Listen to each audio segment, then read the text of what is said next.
السلام علیکم ویورز، امید کرتا ہوں آپ سب خیریت سے ہوں گے۔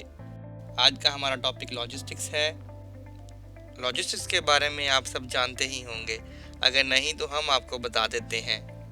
آسان لفظوں میں دراصل لاجسٹکس چیزوں کو منظم طریقے سے ایک جگہ سے دوسری جگہ لے جانے کا نام ہے۔ دوستو، یہ ایک بہت بڑا سبجیکٹ ہے اور ایک محتاط اندازے کے مطابق ایک بڑی کمپنی اپنے سالانہ بجٹ کا 10% لاجسٹکس پہ خرچ کرتی ہے، اور یہی وجہ ہے کہ لاجسٹکس پروفیشنلز کی انٹرنیشنل اور لوکل فرمز میں بہت اہمیت ہے۔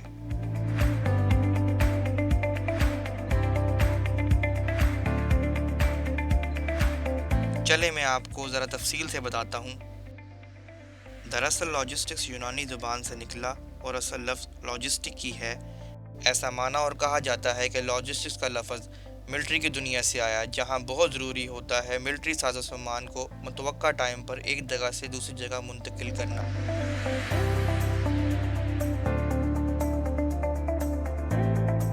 دنیا میں کسی بھی قسم کی جنگ جیتنے کے لیے ضروری ہے کہ ساز و سامان، خوراک، بارود، ادویات اور جاں بازوں کی ضرورت کی ہر چیز انہیں ٹائم پر مہیا کی جائے۔ 1960 کی دہائی میں بزنس لاجسٹکس ٹرم بہت مقبول ہوئی، جب چھوٹی چھوٹی کمپنیوں نے اپنے کاروبار کو انٹرنیشنل مارکیٹ میں ایکسپینڈ کرنا شروع کیا، اور دیکھتے ہی دیکھتے لاجسٹکس بزنس دنیا کا بنیادی حصہ بن گیا۔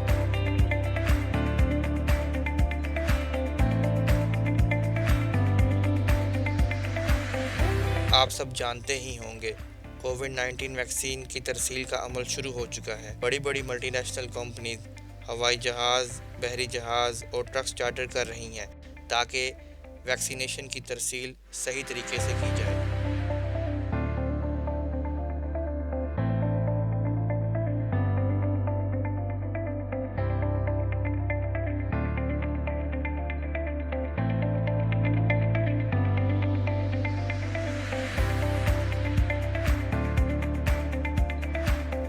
ایمیزون کی مثال آپ کے سامنے ہے۔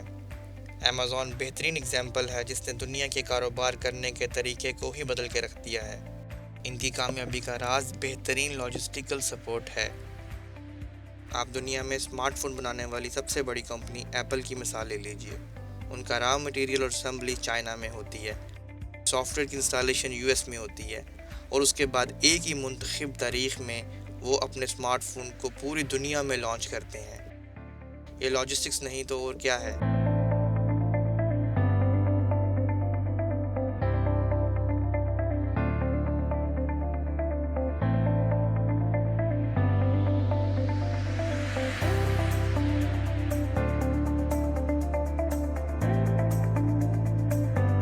میں یہ بہت وثوق سے کہہ سکتا ہوں کہ آنے والا وقت ایمرجنگ لاجسٹکس اور آئی ٹی انڈسٹری کا ہے، اور کسی بھی کمپنی کا انحصار انہی پر ہوگا۔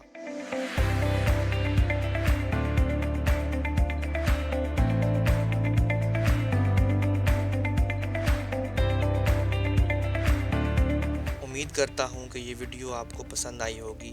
انشاءاللہ ہم مزید اس ٹاپک کو ڈسکس کریں گے۔ آپ اپنا خیال رکھیے اور ہمارے اس چینل کا بھی۔ یہ ایک صدقہ جاریہ ہے۔ انشاءاللہ ہماری ٹیم اور میں مزید انفارمیشنل ویڈیوز آپ کے ساتھ شیئر کرتے رہیں گے۔ خدا حافظ۔